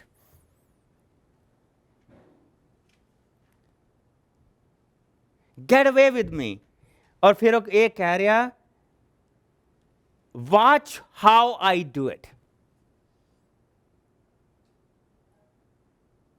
ਯਿਸੂ ਇਹ ਤਾਂ ਕਹਿੰਦੇ ਪਏ ਆ ਕਿ ਮੇਰੇ ਨਾਲ ਚੱਲ, ਮੇਰੇ ਨਾਲ ਤੁਰ, ਮੈਂ ਤੈਨੂੰ ਦੇਖ ਮੈਂ ਕਿੱਦਾਂ ਕਰਦਾ, ਐਦਾਂ ਕਰ ਜਿੱਦਾਂ ਮੈਂ ਕਰਦਾ, ਮੈਂ ਤੈਨੂੰ ਦਿਖਾਊਂਗਾ। ਜਿਸ ਵੇਲੇ ਕੋਈ ਕੰਮ ਕਰਨਾ ਹੋਵੇ, ਜਿਸ ਵੇਲੇ ਮੈਂ ਕੋਈ ਚੀਜ਼ ਸੈਮੂਅਲ ਨੂੰ ਸਿਖਾਉਣੀ ਹੋਵੇ, ਤਾਂ ਮੈਂ ਉਹਨੂੰ ਕਰਕੇ ਦਿਖਾਉਣਾ। This is how you do it. ਉਹਨੂੰ ਤੁਸੀਂ ਆਪਣੇ ਮਗਰ ਮੈਂ ਵਾਇਸ ਦੇ ਉੱਤੇ ਛੱਡ ਦੇਵਾਂ, ਅਗਰ ਉਹਨੂੰ ਆਪਣੇ ਆਪ ਦੇ ਉੱਤੇ ਛੱਡ ਦੇਵਾਂ, chances are he is going to do it wrong ਔਰ ਹਾਰਡ ਵੇ। ਲੇਕਿਨ ਮੈਂ ਉਹਨੂੰ ਦਿਖਾਉਣਾ ਕਿ ਇੱਦਾਂ ਕਰੀਦਾ, ਇਸ ਚੀਜ਼ ਨੂੰ, ਇਸ ਕੰਮ ਨੂੰ ਇੱਦਾਂ ਕਰੀਦਾ। ਇੱਕ ਜਿਸ ਤਰ੍ਹਾਂ ਬਾਪ ਔਰ ਬੇਟੇ ਦਾ ਰਿਸ਼ਤਾ ਹੁੰਦਾ, ਇਸੇ ਤਰ੍ਹਾਂ ਹੀ ਪ੍ਰਭੂ ਕਹਿ ਰਹੇ ਆ, ਮੈਂ ਤੁਹਾਨੂੰ, ਮੇਰੇ ਕੋਲੋਂ ਸਿੱਖੋ। ਕਹਿਣ ਦਾ ਕੀ ਮਤਲਬ, ਮੈਂ ਤੁਹਾਨੂੰ ਦਿਖਾਊਂਗਾ, ਤੂੰ ਮੇਰੇ ਹੱਥਾਂ ਨੂੰ ਦੇਖੇਂਗਾ ਮੈਂ ਕਿੱਦਾਂ ਕਰਦਾ, ਤੂੰ ਮੇਰੇ ਸ਼ਬਦਾਂ ਨੂੰ ਸੁਣੇਗਾ ਜਿਸ ਲਈ ਮੈਂ ਬੋਲੂੰਗਾ। ਪਰ ਜਿਸ ਵੇਲੇ ਤੂੰ ਮੇਰੇ ਰਾਹੀਂ ਆਉਣਾ ਪਿਆ, ਆਪਣੇ ਵਾਇਸ ਨਹੀਂ ਬਣਾਉਂਦਾ ਪਿਆ, ਆਪਣੇ ਰਸਤੇ ਨਹੀਂ ਬਣਾਉਂਦਾ ਪਿਆ, ਸਭ ਤੋਂ ਵੱਡੀ ਇਨਸਾਨ ਦਾ ਘਮੰਡ ਇਹ ਆ, ਆਈ ਡੋਂਟ ਨੀਡ ਜੀਸਸ, ਮੈਨੂੰ ਯਿਸੂ ਦੀ ਲੋੜ ਨਹੀਂ, ਪ੍ਰਭੂ ਦੇ ਦਿੱਤੇ ਹੋਏ ਦੀ ਮੈਨੂੰ ਲੋੜ ਨਹੀਂ, ਮੈਂ ਆਪਣੇ ਤਰੀਕੇ ਦੇ ਨਾਲ ਪ੍ਰਭੂ ਦੇ ਨਾਲ ਮਿਲਣਾ ਮੰਗਦਾ। ਸਭ ਤੋਂ ਵੱਡੀ ਜਿਹੜੀ ਕਿਸੇ ਦੀ ਬੇਇੱਜ਼ਤੀ ਕਰਨੀ ਆ, ਉਹ ਇਹੀ ਕਰਨੀ ਆ। ਕਿਉਂਕਿ ਅਸੀਂ ਜਿਸ ਵੇਲੇ ਪ੍ਰਭੂ ਦੇ ਵਚਨ ਦੇ ਵਿੱਚ ਵੀ ਪੜ੍ਹਦੇ ਹਾਂ, ਤੇ ਬੜੀ ਪਿਆਰੀ ਐਗਜ਼ਾਮਪਲ ਦਿੱਤੀ ਗਈ ਆ ਪ੍ਰਭੂ ਦੇ ਵਚਨ ਦੇ ਵਿੱਚ, ਕਿ ਉਸਨੇ ਪਹਿਲਾਂ ਕਾਮੇ ਘੱਲੇ, ਉਸਨੇ ਇੱਕ ਖੇਤ ਲਾਇਆ, ਖੇਤ 'ਚ ਅੰਗੂਰ ਲਾਏ, ਅੰਗੂਰ ਲਾ ਕੇ ਉਸ ਤੋਂ ਬਾਅਦ ਉਸਨੇ ਉਹ ਜਿਹੜਾ ਖੇਤ ਸੀਗਾ ਉਹ ਗਹਿਣੇ 'ਤੇ ਦੇ ਦਿੱਤਾ, ਤਾਂ ਕਿ ਹਰੇਕ ਸਾਲ ਆ ਕੇ ਉਸ ਦੇ ਵਿੱਚੋਂ ਉਹ ਆਪਣੀ ਕੀਮਤ ਲਵੇ, ਜਾਂ ਜੋ ਵੀ ਉਹਦੀ ਕੀਮਤ ਰੱਖੀ ਸੀ ਸਾਲ ਬਾਅਦ ਤੁਹਾਨੂੰ ਆਹ ਦੇਣਾ ਪੈਣਾ, ਉਹ ਲਵੇ। ਪਰ ਉਹ ਜਿਹੜੇ ਉੱਥੇ ਦੇ ਸੀਗੇ, ਉਹਨਾਂ ਨੇ ਉਹਦੇ ਉੱਤੇ ਕਬਜ਼ਾ ਕਰ ਲਿਆ, ਉਹਨੂੰ ਆਪਣਾ ਬਣਾ ਲਿਆ। ਉਸਨੇ ਕਾਮੇ ਘੱਲੇ, ਉਹਨੇ ਉਹ ਵੀ ਮਾਰ ਦਿੱਤੇ। ਫਿਰ ਉਸਨੇ ਕਿਹਾ ਮੈਂ ਆਪਣੇ ਪੁੱਤਰ ਨੂੰ ਘੱਲਦਾ। ਉਹਨਾਂ ਨੇ ਕਿਹਾ ਜੇ ਪੁੱਤਰ ਨੂੰ ਵੀ ਮਾਰ ਦਈਏ ਤਾਂ ਫਿਰ ਸਭ ਕੁਝ ਸਾਡਾ ਹੀ ਹੋ ਜਾਣਾ।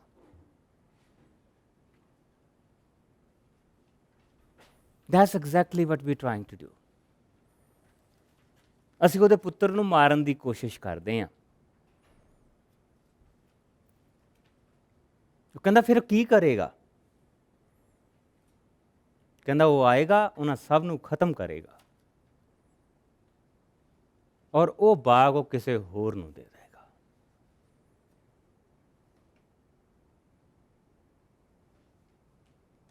हे ਭਾਰ ਤੇ ਬੋਝ ਦੇ ਥੱਲੇ ਦੱਬੇ ਹੋਏ ਲੋਕੋ, ਮੇਰੇ ਕੋਲ ਆਓ, ਮੈਂ ਤੁਹਾਨੂੰ ਆਰਾਮ ਦਊਂਗਾ। ਔਰ ਉਸ ਤੋਂ ਬਾਅਦ ਕੀ ਪ੍ਰਭੂ ਕਹਿ ਰਹੇ ਆ? ਮੇਰੇ ਕੋਲੋਂ ਸਿੱਖੋ, ਮੈਂ ਦਿਲ ਦਾ ਨਰਮ ਅਤੇ ਆਤਮਾ ਦਾ ਦੀਨ ਹਾਂ ਅਤੇ ਤੁਸੀਂ ਆਰਾਮ ਪਾਓਗੇ, ਕਿਉਂਕਿ ਮੇਰਾ ਜੂੜਾ ਸੌਖਾ ਅਤੇ ਮੇਰਾ ਭਾਰ ਹੌਲਾ ਹੈ। ਜਿਸ ਵੇਲੇ ਅਸੀਂ ਦੇਖਦੇ ਹਾਂ ਤਾਂ ਯਿਸੂ ਮਸੀਹ ਨੇ ਜਿਸ ਵੇਲੇ ਇਹ ਸ਼ਬਦ ਕਹੇ ਤਾਂ ਪ੍ਰਭੂ ਯਿਸੂ ਉੱਥੋਂ ਤੁਰ ਪਏ। ਜਿਹੜੇ ਯਹੂਨਾ ਬਪਤਿਸਮਾ ਦੇਣ ਵਾਲੇ ਦੇ ਜਿਹੜੇ ਚੇਲੇ ਆ ਉਹ ਚਲੇ ਗਏ ਆ ਵਾਪਸ। ਪ੍ਰਭੂ ਯਿਸੂ ਦੇ ਚੇਲੇ ਉਹਦੇ ਪਿੱਛੇ ਤੁਰ ਪਏ ਆ। ਜਿਹੜੇ ਉਹ ਧਰਮ ਗ੍ਰੰਥੀ ਆ, ਮੇਰੇ ਵਰਗੇ ਪ੍ਰਚਾਰਕ ਆ, ਉਹ ਵੀ ਯਿਸੂ ਦੇ ਪਿੱਛੇ ਤੁਰ ਪਏ। ਜਿਸ ਲਈ ਅਸੀਂ 12ਵੇਂ ਚੈਪਟਰ ਦੇ ਵਿੱਚ ਆਉਂਦੇ ਹਾਂ, ਕਹਿੰਦਾ ਯਿਸੂ ਉਸ ਵੇਲੇ ਕਣਕ ਦੇ ਖੇਤਾਂ ਦੇ ਵਿੱਚੋਂ ਦੀ ਲੰਘ ਰਿਹਾ ਸੀ। ਉਸਦੇ ਚੇਲੇ ਉਸਦੇ ਨਾਲ ਸਨ, ਉਹ ਭੁੱਖੇ ਸਨ, ਇਸ ਲਈ ਉਹਨਾਂ ਨੇ ਸਿੱਟੇ ਤੋੜ ਕੇ ਖਾਣੇ ਸ਼ੁਰੂ ਕਰ ਦਿੱਤੇ। ਫਰੀਸੀਆਂ ਨੇ ਇਹ ਦੇਖਿਆ ਅਤੇ ਉਸ ਨੂੰ ਆਖਿਆ, ਵੇਖ ਤੇਰੇ ਚੇਲੇ ਉਹ ਕਰ ਰਹੇ ਹਨ ਜੋ ਸਬਤ ਦੇ ਦਿਨ ਸ਼ਰ੍ਹਾ ਦੇ ਵਿਰੁੱਧ ਹੈ। ਇੱਥੋਂ ਸਾਨੂੰ ਪਤਾ ਲੱਗਦਾ ਕਿ ਫਰੀਸੀ ਲੋਕ ਉੱਥੇ ਬੈਠੇ ਹੋ ਸਕੇ ਔਰ ਉਹਦੇ ਪਿੱਛੇ ਤੁਰੇ ਹੋ ਵੀ ਗਲਤੀ ਕਰੇ, ਇਹ ਗਲਤੀ ਕਰੇ। ਇਹ ਉਹ ਕਰ ਹੈ ਜਿਹੜੇ ਸ਼ਰ੍ਹਾ ਦੇ ਵਿਰੁੱਧ ਆ। ਧਰਮ ਔਰ ਧਾਰਮਿਕਤਾ ਦਾ ਬੋਝ ਜਿਹੜਾ ਇਨਸਾਨ ਦੇ ਉੱਤੇ ਲੱਦਿਆ ਆ। ਦੇਖੋ ਪ੍ਰਭੂ ਆਪਣੇ ਚੇਲਿਆਂ ਨੂੰ ਆਜ਼ਾਦੀ ਦਿੰਦੇ ਪਏ। ਅਗਲੇ ਹਫ਼ਤੇ ਅਸੀਂ 12ਵੇਂ ਚੈਪਟਰ ਦੇ ਵਿੱਚੋਂ ਥੋੜ੍ਹੇ ਜਿਹੇ ਹਿੱਸੇ ਦੇਖਾਂਗੇ ਔਰ ਇਸ ਜਿਹੜੀ ਸਾਡੀ 3 ਹਫ਼ਤਿਆਂ ਦੀ ਸੀਰੀਜ਼ ਨੂੰ ਖ਼ਤਮ ਕਰਾਂਗੇ ਔਰ ਅਸੀਂ ਮੂਸਾ ਦੀ ਜ਼ਿੰਦਗੀ ਨੂੰ ਦੇਖਾਂਗੇ ਉਹਦੇ ਵਿੱਚ ਦੀ, ਕਿ ਕਿਸ ਤਰ੍ਹਾਂ ਪ੍ਰਭੂ ਨੇ ਮੂਸਾ ਨੂੰ ਇਸ ਭਾਰ ਤੋਂ ਆਜ਼ਾਦ ਕੀਤਾ। ਤਦ ਮੂਸਾ ਜਾ ਕੇ ਪ੍ਰਭੂ ਦੀ ਸੇਵਾ ਕਰ ਸਕਿਆ। ਅਗਲੇ ਹਫ਼ਤੇ ਅਸੀਂ ਦੇਖਾਂਗੇ। ਲੇਕਿਨ ਆਓ ਇਸ ਵਿਚਾਰ ਨੂੰ ਖਤਮ ਕਰੀਏ ਔਰ ਆਪਣੇ ਆਪ ਨੂੰ ਪ੍ਰਭੂ ਦੀ ਹਜ਼ੂਰੀ ਦੇ ਵਿੱਚ ਦਈਏ। ਮੇਰੀ ਇੱਕ ਗੱਲ ਯਾਦ ਰੱਖਿਓ ਜੋ ਮੈਂ ਆਪਣੇ ਆਪ ਨੂੰ ਵੀ ਕਹਿ ਰਿਹਾ, ਪ੍ਰਭੂ ਯਿਸੂ ਮਸੀਹ ਤੋਂ ਇਲਾਵਾ ਸਾਡਾ ਹੋਰ ਕੋਈ ਹੈ ਨਹੀਂ ਜਿਹੜਾ ਸਾਡਾ ਬੋਝ ਲੈਣ ਨੂੰ ਤਿਆਰ ਆ। ਪ੍ਰਭੂ ਯਿਸੂ ਮਸੀਹ ਤੋਂ ਇਲਾਵਾ ਹੋਰ ਕੋਈ ਐਸਾ ਹੈ ਨਹੀਂ ਜਿਹੜਾ ਸਾਡੇ ਦਿਲ ਦੀ ਗੱਲ ਸੁਣਨ ਨੂੰ ਤਿਆਰ। ਪ੍ਰਭੂ ਯਿਸੂ ਮਸੀਹ ਤੋਂ ਇਲਾਵਾ ਇਹੋ ਹੀ ਨਹੀਂ ਕਿ ਸੁਣ ਲਈ, ਇਹੋ ਹੀ ਨਹੀਂ ਕਿ ਅਸੀਂ ਬਹਿ ਕੇ ਆਪਣਾ ਦਿਲ ਫੋਲ ਲਿਆ। ਕਿੱਦਾਂ ਵੱਧ ਤੋਂ ਵੱਧ ਦਿਲ ਫੋਲ ਲਈਦਾ? ਮੈਂ ਤੁਹਾਨੂੰ ਦੱਸਦਾ, ਮੈਂ ਤੁਹਾਨੂੰ ਮਰਿਓ ਦੀ ਸਟੋਰੀ ਸੁਣਾਉਣਾ। ਕਿਸੇ ਨੇ ਦੱਸਿਆ ਕਿ ਆਹ ਸਾਡਾ ਭਰਾ ਐਸ ਕੈਂਸਰ ਦੇ ਨਾਲ ਮਰਿਆ। ਉਹਦਾ ਅਗਲੇ ਬੰਦੇ ਨੇ ਉਸ ਨੂੰ ਜਿਹੜਾ ਅਫਸੋਸ ਕਰਨ ਆਇਆ ਆ ਉਹਨਾਂ ਦੇ ਘਰ, ਉਹਨੂੰ ਇਹ ਦੱਸਦਾ ਪਿਆ ਕਿ ਸਾਡੇ ਵੀ ਘਰ ਇੱਕ ਬੰਦਾ ਕੈਂਸਰ ਦੇ ਨਾਲ ਇੱਦਾਂ ਹੀ ਮਰਿਆ। ਕੀ ਫਾਇਦਾ ਹੋਇਆ ਦੋਨਾਂ ਨੂੰ? ਕਿਸੇ ਨੂੰ ਕੋਈ ਫਾਇਦਾ ਨਹੀਂ ਹੋਇਆ ਨਾ। ਉਹਨੇ ਵੀ ਉਹਨੂੰ ਦੁੱਖ ਦੀ ਗੱਲ ਸੁਣਾਈ, ਉਹਨੇ ਵੀ ਉਹਨੂੰ ਦੁੱਖ ਦੀ ਗੱਲ ਸੁਣਾਈ। ਦੋ ਦੁੱਖਾਂ ਦੀ ਗੱਲਾਂ ਨੇ ਸੁੱਖ ਤਾਂ ਪੈਦਾ ਕਰਨਾ ਨਹੀਂ। ਪ੍ਰਭੂ ਯਿਸੂ ਮਸੀਹ ਇੱਦਾਂ ਨਹੀਂ ਕਰਦਾ। ਜਿਸ ਵੇਲੇ ਉਸਦੇ ਕੋਲ ਅਸੀਂ ਦਿਲ ਫੋਲਦੇ ਹਾਂ ਆਪਣਾ, ਤੇ ਉਹ ਕਹਿੰਦਾ ਕਿ ਉਹ ਤੇਰੇ ਨਾਲ ਆਏਗਾ, ਪਰਛਾਈ ਦੇ ਵਾਂਗ ਤੇਰੇ ਨਾਲ ਨਾਲ ਚੱਲੇਗਾ। ਕੋਈ ਹੋਰ ਮੈਨੂੰ ਦਿਖਾ ਦਿਓ ਜਿਹੜਾ ਇਸ ਤਰ੍ਹਾਂ ਪਰਛਾਈ ਦੇ ਵਾਂਗ ਸਾਡੇ ਨਾਲ ਚੱਲਣ ਨੂੰ ਤਿਆਰ ਆ।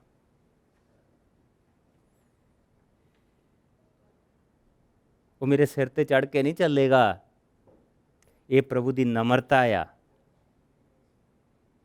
ਭੂਤ ਲੋਕਾਂ ਦੇ ਸਿਰ ਤੇ ਚੜ੍ਹਦੇ ਆ, ਬੁਰੀਆਂ ਆਤਮਾਵਾਂ ਲੋਕਾਂ ਦੇ ਸਿਰ ਤੇ ਚੜ੍ਹਦੀਆਂ। ਪ੍ਰਭੂ ਯਿਸੂ ਲੋਕਾਂ ਦੇ ਸਿਰ ਤੇ ਨਹੀਂ ਚੜ੍ਹਦਾ। ਕਹਿੰਦਾ ਮੈਂ ਪਰਛਾਈ, ਦੇਖ ਉਸਦੀ ਨਮਰਤਾ ਦੇਖੋ, ਪਰਛਾਈ ਦੇ ਵਾਂਗ ਤੇਰੇ ਨਾਲ ਚੱਲੂੰਗਾ। ਇਹ ਹੈ ਨਮਰਤਾ ਉਸਦੀ। ਕਿਸੇ ਹੋਰ ਦੇ ਕੋਈ ਇੰਨਾ ਨਮਰ ਨਹੀਂ ਗਾ। ਉਸ ਨੂੰ ਆਪਣੀ ਜ਼ਿੰਦਗੀ 'ਚ ਲਾਓ, ਉਸ ਦੀ ਅਸਲੀਅਤ ਨੂੰ ਆਪਣੀ ਜ਼ਿੰਦਗੀ 'ਚ ਲਾਓ। ਪ੍ਰਭੂ ਦਾ ਸ਼ੁਕਰ ਆ ਕਿ ਉਹ ਸਾਡੇ ਸਾਰਿਆਂ ਸਾਨੂੰ ਹੀਲ ਕਰਦਾ, ਉਹ ਸਾਡੇ ਲਈ ਵੱਡੇ ਵੱਡੇ ਕੰਮ ਕਰਦਾ, ਉਹ ਸਾਡੇ ਲਈ ਸਾਨੂੰ ਧਨ ਦਿੰਦਾ, ਸਾਨੂੰ ਸਾਰੀਆਂ ਚੀਜ਼ਾਂ ਦਿੰਦਾ। These are the blessings of the lord. ਪ੍ਰਭੂ ਦਾ ਸ਼ੁਕਰ ਹੈ ਇਹਨਾਂ ਸਾਰੀਆਂ ਚੀਜ਼ਾਂ ਦੇ ਲਈ। But don't miss the point. ਜਿਹੜਾ ਅਸਲੀ ਪੁਆਇੰਟ ਹੈ ਉਹ ਹੈ ਉਸ ਦਾ ਆਰਾਮ ਔਰ ਉਸ ਦੀ ਸ਼ਾਂਤੀ। ਕਿਤੇ ਇਹ ਨਾ ਹੋਵੇ ਕਿ ਅਸੀਂ ਆਪਣਾ ਸਾਰਾ ਧਿਆਨ ਪ੍ਰਭੂ ਦੀਆਂ ਉਹਨਾਂ ਬਰਕਤਾਂ ਦੇ ਵੱਲ ਲਾ ਰੱਖੀਏ, ਜਿਹੜੀ ਅਸਲੀ ਬਰਕਤ ਆ ਉਹ ਸਾਡੇ ਕੋਲੋਂ ਚਲੀ ਜਾਏ। ਔਰ ਉਹ ਹੈ ਉਸ ਦਾ ਇਹ ਆਰਾਮ, ਜਿਹੜਾ ਉਹ ਕਹਿੰਦਾ ਮੇਰੇ ਕੋਲ ਆਓ ਤੇ ਆਰਾਮ ਪਾਓ, ਮੈਂ ਤੁਹਾਨੂੰ ਆਰਾਮ ਦਊਂਗਾ, ਮੈਂ ਤੁਹਾਨੂੰ ਆਰਾਮ ਦਊਂਗਾ। ਪ੍ਰਭੂ ਦਾ ਸ਼ੁਕਰ ਆ, ਉਹ ਗਿਆਨ ਨਹੀਂ ਦਿੰਦਾ ਪਰ ਆਰਾਮ ਦਿੰਦਾ। ਗਿਆਨ ਥਕਾਵਟ ਪੈਦਾ ਕਰਦਾ, ਗਿਆਨ ਬਹੁਤ ਥਕਾਵਟ ਪੈਦਾ ਕਰਦਾ ਇਨਸਾਨ ਤੇ।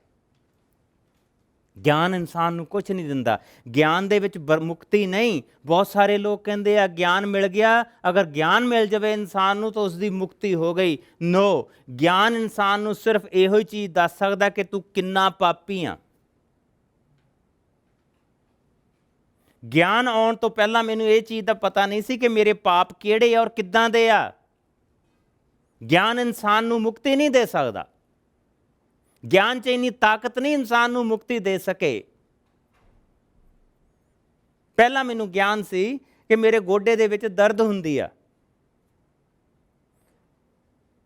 ਸਾਰਿਆਂ ਟੈਸਟਾਂ ਤੋਂ ਬਾਅਦ ਇਹ ਪਤਾ ਲੱਗਾ ਕਿ ਇਹਦੇ ਵਿੱਚ ਇੱਦਾਂ ਦਾ ਆਰਥਰਾਈਟਸ ਆ ਜਿਸ ਦਾ ਕੋਈ ਇਲਾਜ ਨਹੀਂ। ਹੁਣ ਮੈਨੂੰ ਗਿਆਨ ਹੋ ਗਿਆ ਉਸ ਚੀਜ਼ ਦਾ।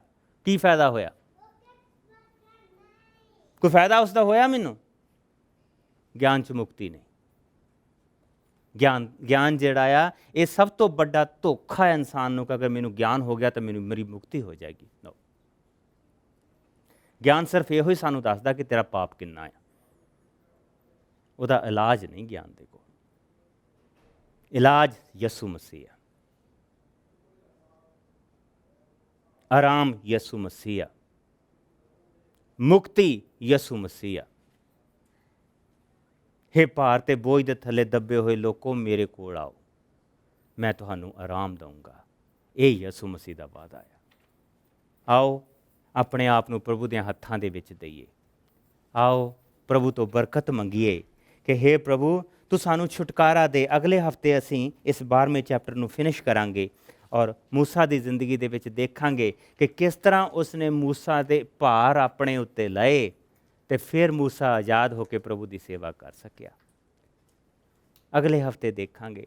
ਅਗਰ ਕਿਸੇ ਇਨਸਾਨ ਨੇ ਆਪਣੇ ਭਾਰ ਪ੍ਰਭੂ ਯਿਸੂ ਮਸੀਹ ਨੂੰ ਨਹੀਂ ਦਿੱਤੇ, ਅਗਰ ਕਿਸੇ ਨੇ ਆਪਣੀ ਜਾਨ ਦੇ ਵਿੱਚ ਪ੍ਰਭੂ ਯਿਸੂ ਮਸੀਹ ਨੂੰ ਹਾਲੇ ਨਹੀਂ ਲਿਆ, ਇਸ ਤਰ੍ਹਾਂ ਦਾ ਮਦਦਗਾਰ ਸਾਨੂੰ ਨਹੀਂ ਮਿਲੇਗਾ। ਇੱਦਾਂ ਦਾ ਮਦਦਗਾਰ ਨਹੀਂ ਮਿਲਣਾ ਜਿਹੜਾ ਸਾਡਾ ਹਰੇਕ ਬੋਝ ਲੈਣ ਦੇ ਲਈ ਤਿਆਰ ਹੋਵੇ, ਜਿਹੜਾ ਸਾਡਾ ਸਰੀਰਕ, ਸਾਡਾ ਮਾਨਸਿਕ, ਸਾਡੇ ਵਿਚਾਰਾਂ ਦਾ, ਸਾਡੀ ਆਤਮਾ ਦਾ, ਸਾਡੇ ਸਮਾਜਿਕ ਦਾ, ਹਰੇਕ ਜਿਹੜੇ ਸਾਡੇ ਐਸੈਂਸ਼ੀਅਲ ਆ, ਜਿਹੜੇ ਸਾਨੂੰ ਇਸ ਇਨਸਾਨ ਨੂੰ ਸੰਪੂਰਨ ਕਰਦੇ ਆ, ਇੱਕ ਜਿਹੜਾ ਕੋਈ ਸੰਪੂਰਨ ਸਾਡਾ ਬੋਝ ਲੈਣ ਦੇ ਲਈ ਤਿਆਰ ਹੋਵੇ। ਔਰ ਕੋਈ ਵੱਡੀ ਦੁਆ ਨਹੀਂ, ਪ੍ਰਭੂ ਮੇਰੀ ਜ਼ਿੰਦਗੀ 'ਚ ਆ ਇਹਨਾਂ ਬੋਝਾਂ ਨੂੰ ਲੈ। ਪ੍ਰਭੂ ਤੂੰ ਆ ਔਰ ਮੇਰੇ ਭਾਰ ਨੂੰ ਚੁੱਕ। ਹੇ ਪ੍ਰਭੂ ਤੂੰ ਆ ਔਰ ਪਰਛਾਏ ਦੇ ਵਾਂਗ ਮੇਰੇ ਨਾਲ ਚੱਲ। ਜੇ ਤੁਸੀਂ ਪ੍ਰਭੂ ਯਿਸੂ ਨੂੰ ਨਹੀਂ ਵੀ ਜਾਣਦੇ, if you do not know him, just say, Lord, I don't know you. You don't have to pretend that you read 5 pages of Bible. ਤੁਹਾਨੂੰ ਕੋਈ pretend ਕਰਨ ਦੀ ਲੋੜ ਨਹੀਂ ਕਿ ਮੈਂ 5 ਸਫ਼ੇ ਬਾਈਬਲ ਦੇ ਪੜ੍ਹ ਲਏ ਆ। I don't know you. ਅਗਰ 10 ਸਾਲਾਂ ਦੇ ਵੀ ਤੁਸੀਂ ਇੱਥੇ ਬੈਠੇ ਆ ਔਰ ਪ੍ਰਭੂ ਦੇ ਵਚਨ ਦੇ ਬਾਰੇ ਤੁਹਾਨੂੰ ਕੁਛ ਨਹੀਂ ਪਤਾ, ਪਰ ਅੱਜ ਤੁਹਾਨੂੰ ਇਹ ਚੀਜ਼ ਦਾ ਪਤਾ ਲੱਗ ਗਿਆ ਕਿ ਯੂ ਨੋ ਵਟ, ਜਿਹੜੇ ਬੋਝ ਮੇਰੇ ਉੱਤੇ ਪਏ ਹੋ ਆ, ਮੈਨੂੰ 10 ਸਾਲ ਇਹਨਾਂ ਨੂੰ ਮੈਨੇਜ ਕਰਦਿਆਂ ਨੂੰ ਹੋ ਗਏ ਆਪਣੇ ਆਪ। It's not being done. ਜੇ ਮੈਂ ਇੱਧਰੋਂ ਪੱਧਰਾ ਕਰਦਾ ਤੇ ਇੱਧਰ ਗੰਦ ਪੈ ਜਾਂਦਾ, ਇੱਧਰੋਂ ਪੱਧਰਾ ਕਰਦਾ ਤਾਂ ਇੱਥੇ ਗੰਦ ਪੈ ਜਾਂਦਾ। ਮੈਂ ਉੱਥੇ ਹੀ ਬੈਠਾ ਆ, ਉਹੀ ਝਾੜੂ ਮੇਰੇ ਹੱਥ 'ਚ। There's no shame, ਇਹਦੇ 'ਚ ਕੋਈ ਸ਼ਰਮ ਨਹੀਂ ਕਿ ਪ੍ਰਭੂ ਮੈਂ ਥੱਕ ਗਿਆ, I'm tired, ਮੈਂ ਥੱਕ ਗਿਆ, ਤੂੰ ਮੇਰੇ ਬੋਝਾਂ ਨੂੰ ਲੈ।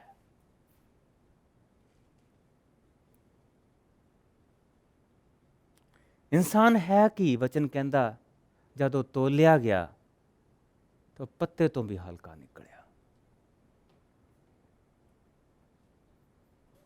ਪੱਤੇ ਤੋਂ ਵੀ ਹਲਕਾ ਨਿਕਲਿਆ। ਹੈ ਕੀ ਅਸੀਂ? ਕੁਛ ਵੀ ਨਹੀਂ। ਪਰ ਹੈ ਕੀ ਅਸੀਂ? ਜਿਨ੍ਹਾਂ ਦੇ ਲਈ ਉਹਨਾਂ ਦਾ ਪ੍ਰਭੂ ਆਇਆ ਔਰ ਉਹਨੇ ਸਾਡੀ ਕੀਮਤ ਨੂੰ ਵਧਾਇਆ, ਉਹਨੇ ਸਾਨੂੰ ਆਪਣੇ ਲੋਕ ਕਿਹਾ। ਆਓ ਆਪਣੀ ਜਾਨ ਨੂੰ ਪ੍ਰਭੂ ਦੇ ਹੱਥਾਂ 'ਚ ਦਈਏ ਔਰ ਉੱਥੋਂ ਮੰਗੀਏ ਕਿ ਮੇਰੇ ਮਾਲਕ ਸਾਡੇ ਤੋਂ ਇਹਨਾਂ ਬੋਝਾਂ ਨੂੰ ਲੈ ਲਾ। Will you pray with me? ਮੇਰੇ ਪਿੱਛੇ ਪਿੱਛੇ ਦੁਆ ਕਰੋਗੇ? ਆਓ ਖੜੇ ਹੋ ਜਾਓ।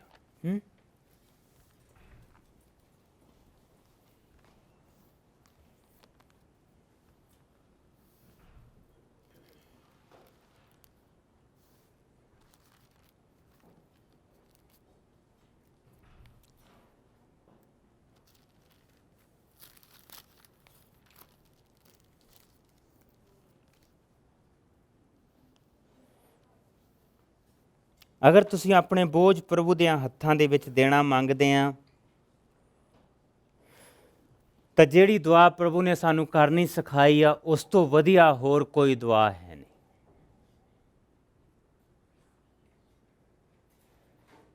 ਬਹੁਤ ਵੱਡਾ ਇੱਕ ਬੋਝ ਪ੍ਰਭੂ ਦੇ ਚੇਲੇ ਪ੍ਰਭੂ ਦੇ ਕੋਲ ਲੈ ਕੇ ਗਏ ਸੀ।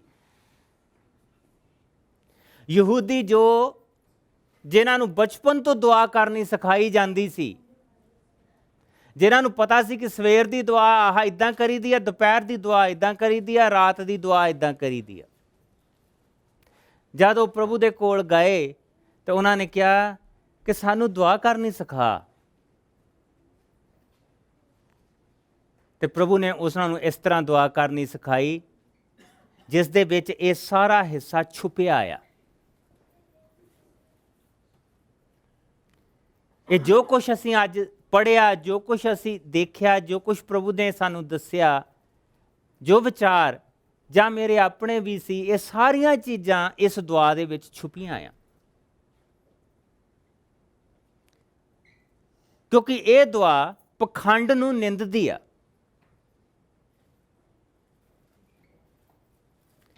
ਇੱਥੇ ਬੈਠ ਕੇ ਮੈਂ ਕਹਾਂ ਤੂੰ ਯਹੋਵਾ ਜਾਇਰਾ ਆ, ਯਹੋਵਾ ਆਹ ਆ, ਯਹੋਵਾ ਉਹ ਆ, ਉਹਨੂੰ ਪਤਾ ਨਹੀਂ ਉਹ ਕੌਣ ਆ। He knows who he is. ਸਾਡੇ ਪ੍ਰਭੂ ਨੂੰ ਥਾਂ ਚੱਲ ਨਹੀਂ ਹੋਇਆ ਆ ਉਹਨੂੰ ਦੱਸਣਾ ਪਵੇ ਉਹ ਕੌਣ ਆ। ਇਸ ਕਰਕੇ ਪ੍ਰਭੂ ਨੇ ਉਹਨਾਂ ਨੂੰ ਉਹਨਾਂ ਸਾਰੀਆਂ ਜਿਹੜੀਆਂ ਬਰਡਨਸਮ ਦੁਆਵਾਂ ਸੀਗੀਆਂ, ਜਿਹੜੀਆਂ ਉਹਨਾਂ ਨੂੰ ਫਰੀਸੀਆਂ ਨੇ, ਮੇਰੇ ਵਰਗੇ ਧਰਮ ਗ੍ਰੰਥੀਆਂ ਨੇ ਸਿਖਾਈਆਂ ਸੀ, ਉਹ ਸਾਰੀਆਂ ਤੋਂ ਝਾੜੂ ਫੇਰਤਾ। ਉਹ ਸਾਰੀਆਂ ਉਸਨੇ ਸਾਫ਼ ਕਰਕੇ ਪਰਾਂ ਮਾਰੀਆਂ ਔਰ ਉਸਨੇ ਆ ਸਿੰਪਲ ਦੁਆ ਕਰਨੀ ਸਿਖਾਈ।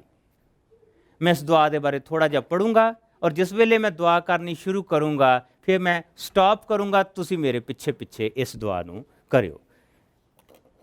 ਜਦੋਂ ਤੁਸੀਂ ਪ੍ਰਾਰਥਨਾ ਕਰੋ ਤਾਂ ਪਖੰਡੀਆਂ ਦੇ ਵਾਂਗ ਨਾ ਕਰੋ। ਉਹ ਪ੍ਰਾਰਥਨਾ ਸਭਾਵਾਂ ਅਤੇ ਅਤੇ ਗਲੀਆਂ ਕੂਚਿਆਂ ਦੇ ਵਿੱਚ ਖੜੇ ਹੋ ਕੇ ਪ੍ਰਾਰਥਨਾ ਕਰਨੀ ਪਸੰਦ ਕਰਦੇ ਹਨ ਕਿ ਲੋਕ ਉਹਨਾਂ ਨੂੰ ਦੇਖਣ। ਯਾਦ ਰੱਖੋ ਕਿ ਉਹ ਆਪਣਾ ਫਲ ਪਹਿਲਾਂ ਹੀ ਪ੍ਰਾਪਤ ਕਰ ਚੁੱਕੇ। ਇਸ ਲਈ ਜਦੋਂ ਤੂੰ ਪ੍ਰਾਰਥਨਾ ਕਰੇ, ਯਾਨੀ ਕਿ ਹਰੇਕ ਨੂੰ, ਦੈਟਸ ਦ ਪਰਸਨਲ ਨਾਓ, ਜਦੋਂ ਤੂੰ ਪ੍ਰਾਰਥਨਾ ਕਰੇ ਤਾਂ ਆਪਣੇ ਕਮਰੇ ਦੇ ਵਿੱਚ ਜਾ, ਦਰਵਾਜ਼ਾ ਬੰਦ ਕਰ, ਆਪਣੇ ਪਿਤਾ ਦੇ ਅੱਗੇ ਗੁਪਤ ਵਿੱਚ ਹੈ ਪ੍ਰਾਰਥਨਾ ਕਰ।